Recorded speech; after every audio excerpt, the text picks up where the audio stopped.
Carles Puigdemont, bonjour. Bonjour. Vous êtes l'homme incarnant un phénomène en Europe, le retour de questions nationales. Vous incarnez cette Catalogne qui veut être souveraine, on va parler de ça, de votre invitation en Suisse par le festival FIFDH. Votre situation, d'abord, vous êtes ici, dans la banlieue de Bruxelles, en exil. Si vous mettez le pied en Espagne, vous serez arrêté. Ah oui, ça c'est sans doute parce qu'il y a une demande d'arrestation contre moi en Espagne. Beaucoup de leaders de causes nationales ont fait le choix de se laisser arrêter, le choix de la prison. Parfois, ils ont trouvé une aura supplémentaire. Vous avez hésité? Non, moi je suis un homme de combat. Et je n'ai pas le droit d'arrêter de lutter contre la défense de droits fondamentaux, de droits civils et politiques qu'il y a en jeu dans les cas catalans. Et moi, j'ai une légitimité à défendre. Aller en prison, faire ce sacrifice, vous n'y avez jamais pensé? Non, parce que je n'ai pas vocation de martyr, j'ai vocation de président. Et je dois continuer à défendre la Catalogne là où il est plus intelligent et plus utile de le défendre. En prison en Espagne, ce n'est pas le même qu'en prison dans un état de droit comme on la connaît en Europe. En Espagne, c'est impossible. Vous voyez, mes copains qui sont en prison, ils ne peuvent pas être interviewés par un journaliste étranger à la prison et s'exprimer librement.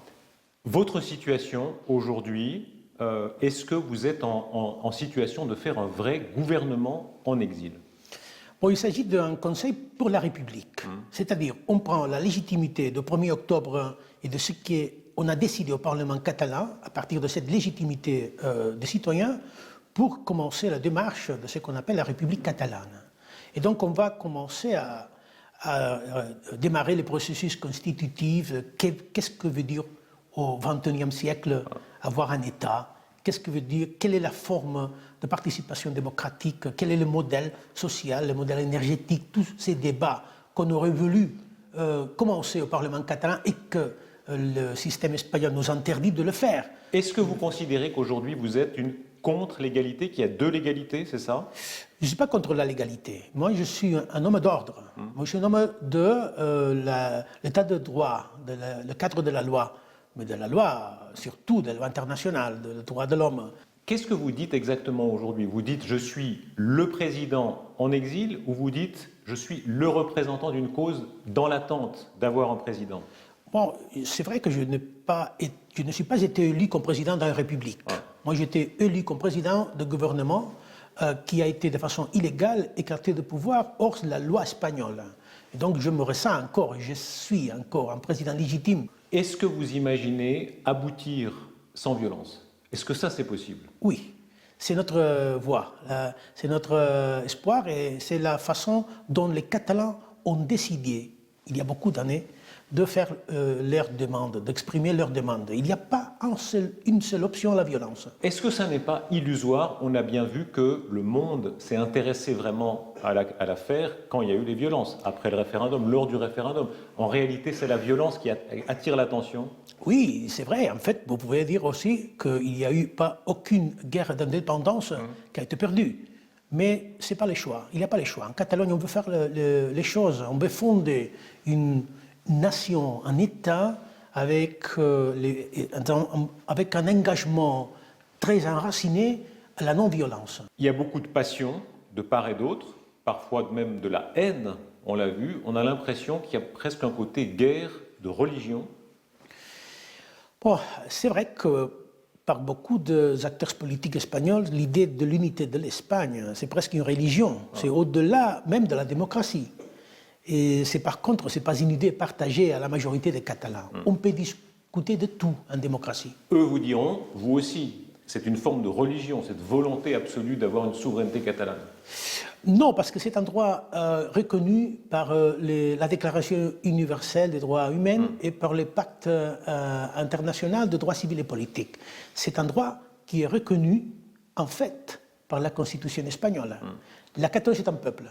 C'est un peuple, ce n'est pas un peuple mieux ou pire qu'autre, c'est un peuple historique, reconnaissable. Donc ce peuple a le droit à choisir leur avenir, comme les autres peuples ont le droit. Le roi d'Espagne, est-ce qu'il représente pour vous encore une autorité morale?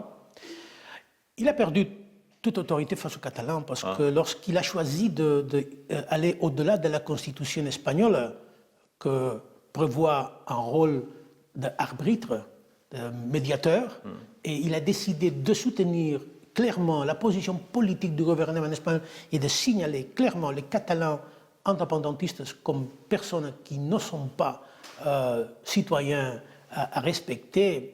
Il a cassé la légitimité ou toutes sortes de possibilités que la Catalogne puisse reconnaître ou puisse se sentir proche à la monarchie. En fait, la monarchie a perdu la Catalogne. Pourquoi l'a-t-il fait, d'après vous? Pardon? Pourquoi l'a-t-il fait? Pourquoi le roi a-t-il pris cette position? Je ne sais pas. J'ai eu des rapports avec lui depuis quelques années, parce qu'il a été prince de Gérone quand j'étais maire de Gérone avant de devenir roi, et on se rencontrait chaque année, on parlait. Je voyais que c'est une personne qui connaît bien la Catalogne, qui parle pas mal les Catalans. Mais quand même, ça m'a étonné beaucoup, sa réaction. Je ne peux pas savoir qu'est-ce qu'il a passé ces heures-là au palais de la Zarzuela, que l'a forcé à sortir de cette façon si violente à la télé. Ça veut dire quoi? Chez vous, il y a l'idée que chez lui, il y a un héritage de Franco? Bon, en fait, qui a nommé son père roi de l'Espagne, c'était le général Franco, c'est pas un secret, ça c'est public. Il y a quelques héritages. Je ne sais pas si le monde connaît qu'en Espagne encore existe le mausoleum de Franco payé par de l'argent public, qui est visité par milliers de personnes chaque année. Ça, c'est une chose que vous dites beaucoup. Hein. Vous portez cette accusation en disant, voilà, Madrid est encore sous l'emprise d'une forme de franquisme. Comment vous appuyez cette Mais comment c'est accusation? possible que puisse y avoir le tombeau de Franco public, visité dans un monument touristique qui obtient des ressources du budget national espagnol, et par contre, il y a des milliers de corps de personnes qui ont disparu pendant la guerre civile. Il y a un seul euro dédié à récupérer la mémoire de cette famille qui ont un père, une mère, un grand-père, une grand-mère, qu'ils ne savent pas où il est, où son corps. Ce n'est pas acceptable qu'il y ait des milliers de tombeaux anonymes en Espagne, de personnes qui encore sont à la recherche de leur père ou de leur mère, et dans je ne sais pas où, il n'y a aucun seul euro public dédié à le récupérer.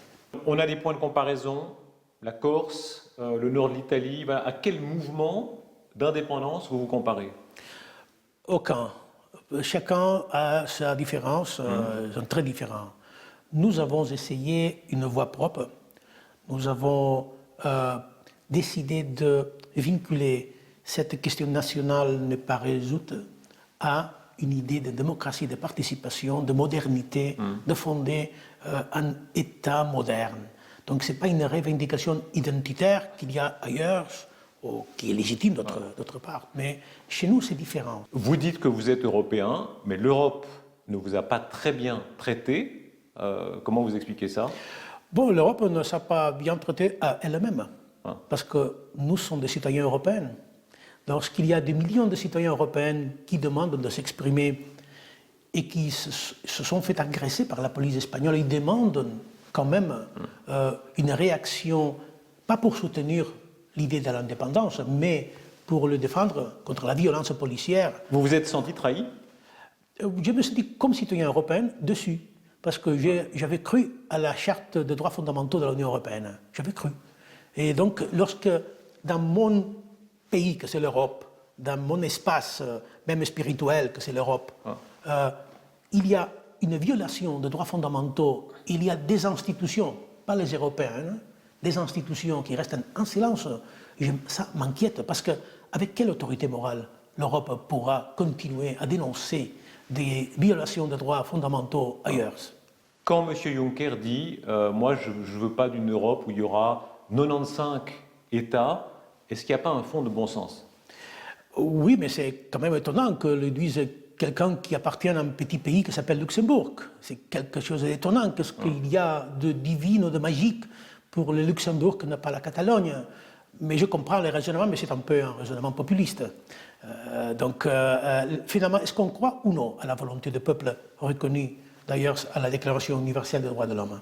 La résistance, elle n'est pas seulement à Madrid ou à Bruxelles. On a entendu M. Macron, Mme Merkel, qui disaient attention, si on ouvre la porte, un land allemand, les Corses, d'autres demanderont.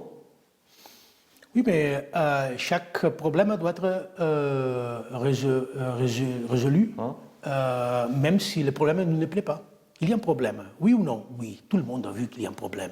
Ça veut dire, pardon, que vous pensez qu'il y a un risque, ou pour vous c'est pas un risque sans doute, d'éclatement des États-nations en Europe? Non, pas du tout. J'ai entendu ça lorsqu'il y a eu les indépendances de Baltique, après les Balkans, et toujours c'est la même argumentation que posent les grands États. Ça va entraîner un effet domino et ça va éclater en milliers de morceaux. C'est pas vrai. C'est pas vrai. Qu'est-ce qu'il y a contraire à l'idée de l'Europe qu'un peuple puisse s'exprimer dans les cadres de la Déclaration universelle des droits de l'homme? Il n'y a rien au contraire, c'est l'opportunité. C'est l'opportunité de l'Europe de reconnaître sa diversité. Si l'Europe ne reconnaît pas sa diversité, quelle sorte de projet est-il? On entend votre français, vous êtes francophile, mais vous avez peu de chance hein, avec la France telle qu'elle est. Mais c'est comme l'Espagne, j'aime beaucoup la langue espagnole. Je suis capable de différencier les gouvernements, les États, de la société, la population. Moi, je me ressens un frère de français, d'un espagnol. Je n'ai rien en contre au contraire, j'aime beaucoup la diversité linguistique et culturelle. La France, jacobine, centralisatrice, elle peut vous aider. L'Allemagne de Mme Merkel, elle peut vous aider. Ou bien le dialogue de sourds est inévitable? Non, en fait, ce sont les Catalans qui doivent céder à eux-mêmes. Et à partir de ça, de demander le respect. Le respect. On ne demande pas que les Allemands, les Français partagent l'idée de l'indépendance de la Catalogne, mais que respectent. Et que respectent la dignité d'un peuple. Ça, c'est qu'on demande. On a l'espoir, j'ai l'espoir, que même sans partager l'idée de l'indépendance, oui, ils puissent partager l'idée de la démocratie. Qu'est-ce que vous répondez à ceux qui disent il y a sans doute une volonté d'indépendance exprimée par une partie des Catalans, mais la prise de risque est trop grande, trop de risques de sang, de violence, on l'a vu lors de référendums. Vous êtes un provocateur, qu'est-ce que vous répondez à ça? Bon, justement, au contraire, on a agi, je crois qu'on peut montrer déjà de plusieurs années les mobilisations pacifiques sans aucun incident depuis l'année 2012. Toutes nos décisions, toutes nos appellations permanentes à la non-violence, à la cohésion sociale. C'est vrai qu'il y a une diversité d'opinions en Catalogne, mais par ailleurs, elle existe dans toutes les sociétés. Et donc, qu'est-ce qu'on dit? Comment on veut régler cette diversité d'idées? Les Catalans qui sont contre l'indépendance, est-ce que vous ne les prenez pas en otage? Pas du tout, au contraire, je le demande, je défends leur droit à s'exprimer. Parce que qui va défendre les droits d'un Catalan qui est contre l'indépendance, à s'exprimer contre l'indépendance? Ce n'est pas le gouvernement espagnol qui empêche à ces Catalans à s'exprimer contre l'indépendance.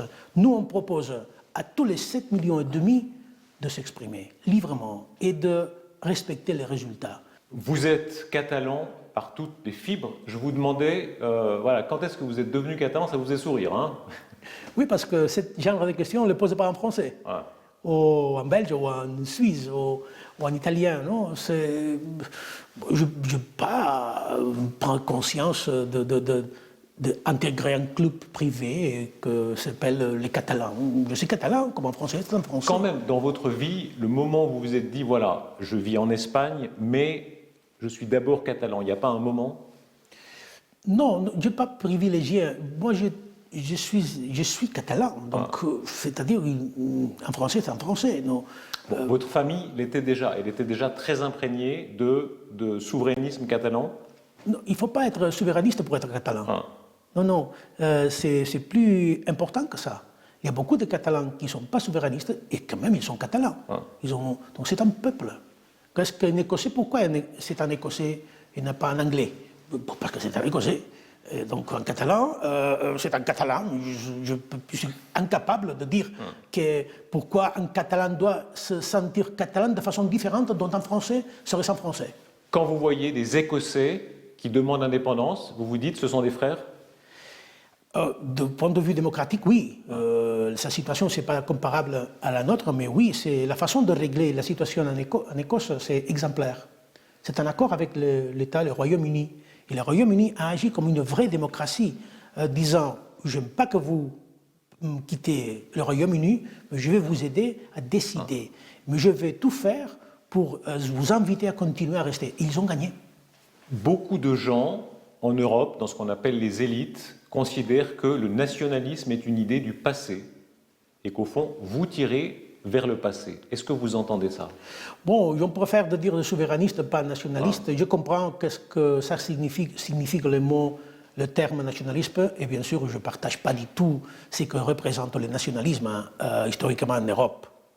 Et les Catalans, nous avons été victimes de ce nationalisme. Ce sont les nationalismes impérialistes, par exemple, pendant la Deuxième Guerre mondiale, qui a rempli les champs de concentration aussi de républicains catalans. On a lutté contre le fascisme en Espagne et en Europe. On a relié les rangs le fil des alliés. Donc toujours on a été contre ces genres d'expressions impérialistes d'un nationalisme totalitaire. Donc je comprends parfaitement le sentiment. Que vous Mais tous ceux qui disent voilà, la revendication identitaire, c'est du passé. Oui, c'est pour ça qu'on ne parle pas de drapeau, de frontières, de passeport. Je vois plein de drapeaux espagnols en Espagne. Ça, c'est nationalisme relié au passé. Et lorsqu'un Catalan montre le drapeau catalan, oui, il est un nationaliste, mais lorsque le fait en français ou en espagnol, ce n'est pas nationaliste, ça. Mais en fait, ce que c'est intéressant, c'est que notre projet de pays, ce n'est pas identitaire. Les 70% des Catalans, moi-même, nous avons des parents, père ou mère, avec des racines dehors de la Catalogne. Donc ça empêche, heureusement, d'avoir une pulsion, une temptation ethnique à la revendication catalane. Ça n'a pas été et ne va être jamais une revendication de ce point de vue identitaire, ethnique, pas du tout. C'est un mélange à la Catalogne et on veut continuer à être un mélange. Quelques mots sur votre parcours personnel, naissance évidemment en Catalogne, famille de 8 frères et sœurs, c'est ça? Oui. Moi je suis le deuxième d'une famille. C'était comment? Bon, vous pouvez imaginer, il avait une seule bicyclette, donc on a appris à partager, à la solidarité, à négocier de petit, parce qu'il n'y avait pas 8 bicyclettes, vélos, il y avait une. Donc vous pouvez imaginer qu'est-ce que s'est passé. Famille de pâtissiers, oui. Pâtisserie locale réputée. Oui, 3 générations de pâtisserie. Ouais. C'est quoi la spécialité? Oh, il y a des cookies, noisettes et amandes. L'histoire, elle imprégnait la famille, l'histoire de l'Espagne, de la Catalogne, les blessures aussi de l'histoire? Oui, comme toutes les familles. De quelle manière? Parce que la guerre civile est encore vivante. Lorsqu'il y a deux personnes qui ont disparu, qui ne sont pas encore trouvées, c'est une blessure qui dure par toute la vie. Et ça, on le trouve dans la majorité des familles. Dans votre famille, c'était le cas? Oui, c'est le cas, évidemment. Mon grand-père, le père de ma mère, a disparu dans un camp de concentration en France pendant la Deuxième Guerre mondiale. Et il a dû quitter la Catalogne après l'entrée du général Franco en Catalogne. Mais ce n'est pas un cas exceptionnel. Je connais beaucoup de gens qui ont leur grand-père dans un endroit qu'ils ne connaissent pas. Et donc, après ces décades, encore, il existe des milliers de cadavres pour récupérer. Ce n'est pas digne, ce n'est pas honnête. Et c'est ça que je me rebelle contre ça. Ce n'est pas acceptable qu'une personne qui a 80 ans ne connaît pas encore son père. Vous avez eu un grave accident, vous en portez des cicatrices. Oui. Souvent, c'est un cap dans la vie de quelqu'un. Ça a été un cap pour vous? Oui, ça a été un cap, oui. Ça a été un grave accident, surtout parce que je commençais à travailler, je n'avais pas de l'argent, c'est une machine nouvelle que je vais acheter, et la personne qui a provoqué ce grave accident s'enfuit et on ne l'a pas trouvé. En voiture, hein? Et donc, oui, donc j'ai dû faire face à des graves problèmes économiques quand j'avais 20 ans. Donc j'ai pris compte de beaucoup de choses à ces moments-là, sur la vie, la mort, tout ça. Mais c'est très bien passé, en fait, finalement. C'est-à-dire la conscience que la mort est là? Oui. Et que j'ai dû opérer des changements dans ma vie, mais je ne suis pas traumatisé par ça. Au contraire, je positivais beaucoup. Finalement, je me suis délivré du service militaire à cause des blessures de mon yeux. Donc, non, je n'ai pas un sentiment négatif de cette expérience. Toujours, je fais de ces genres de problèmes une opportunité d'amélioration personnelle. Vous étiez journaliste, maniement des langues, voilà, vous parlez en français, étonnant, vous l'avez appris comment?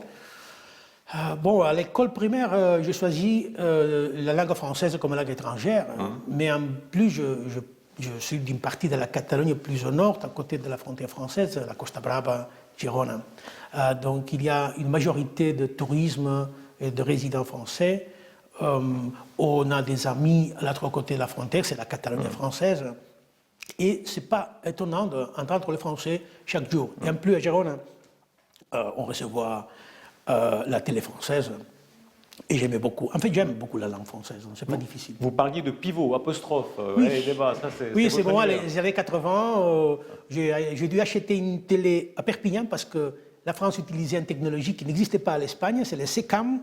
Et j'ai dû acheter une télé PAL SECAM pour recevoir le débat politique et surtout les mythiques apostrophes, qui était un programme extraordinaire. Oui.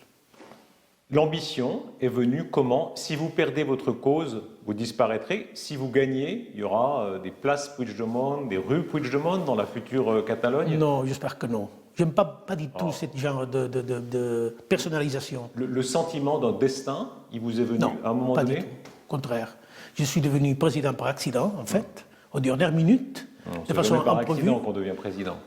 Non, mais je n'étais pas un candidat. Ah. Je n'étais pas dans les possibilités, la moindre possibilité. Ça a été justement le dernier minute qu'on m'a proposé d'être président. Donc, ce n'est pas le destin que j'ai poursuivi. Mais quand même, je dois faire face à la responsabilité. Comme je n'ai pas travaillé dans ma vie pour avoir ce destin, pas du tout, mais il est ici. Et je dois le gérer de façon responsable. Aujourd'hui, vous êtes à combien de kilomètres de Barcelone? 1300. Ah. C'est-à-dire à 1200 de Gérone. Est-ce que ça n'est pas un aveu d'échec? Non, parce que ça n'a pas terminé. Au contraire, on est au début. C'est une large marche vers la liberté. Et c'est une lutte démocratique, mais c'est une lutte. Et je dois soutenir la position. Et si pour continuer à défendre la position, je dois changer d'endroit, je dois le faire. Vous êtes invité en Suisse par le Festival des droits humains, le FIFDH. La Suisse d'abord, qu'est-ce que ça représente pour vous? La Suisse, comme des autres pays, c'est un espace de liberté dans lequel on peut s'exprimer. Toutes les idées, sans le besoin de le partager, sont bienvenues pour avoir des débats. En fait, c'est la pratique de la démocratie, le débat, les contrastes d'idées différentes. Donc, c'est un espace dans lequel ça est possible sans danger. Le modèle suisse tellement décentralisé, hors de l'Europe telle qu'elle est aujourd'hui, c'est une référence pour vous? Oui, elle a été depuis toujours. Et je suis absolument convaincu que si l'Espagne était organisée comme d'ailleurs la Suisse, il n'y aurait aucun problème de ces genres qu'on a maintenant. Le modèle suisse pour l'Espagne, vous pensez que c'est négociable? Pourquoi pas? Si l'Espagne propose un modèle équiparable à la Suisse, moi je crois que c'est une idée qu'on doit y travailler et peut-être c'est une idée que peut convaincre à la majorité des Catalans. C'est quoi les mots catalans qui disent l'âme catalane? Bon, il y a une expression qui est contradictoire, qui est le seny et le rauch, c'est-à-dire le bon sens, mais en même temps la tempête créative. Donc on peut trouver ça dans beaucoup de personnages publics catalans. Non, Ferran Adrià, ce grand cuisinier, il y a l'essence de maîtriser une cuisine très élaborée, aussi la rauch, de la création spectaculaire, disruptive. C'est ces combinaisons de seny et rauch que peut-être un peu contradictoire définissent l'âme catalane. À Genève, vous avez quelques souvenirs, vous avez manifesté, je crois, à Genève. Oui, quand j'étais jeune, je commençais au journalisme. Il y a eu une démonstration, je crois que c'était contre l'OTAN ou quelque genre comme ça. Et je été là pour faire des photos, pour voir une démonstration de ce calibre international. Oui. On est ici, à Waterloo. Certains diront, mauvais présage, c'est une défaite. Mais non, parce que j'ai le point de vue de Wellington, pas de Napoléon. Mais s'il y a quelqu'un qui voit le point de vue de Napoléon, c'est son problème. Moi, j'ai eu toujours le point de vue de Wellington. Carles Puigdemont, merci. Merci à vous.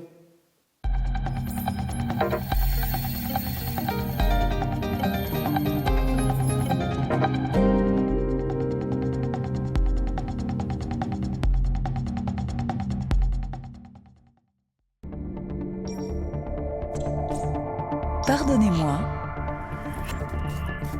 avec le matin dimanche.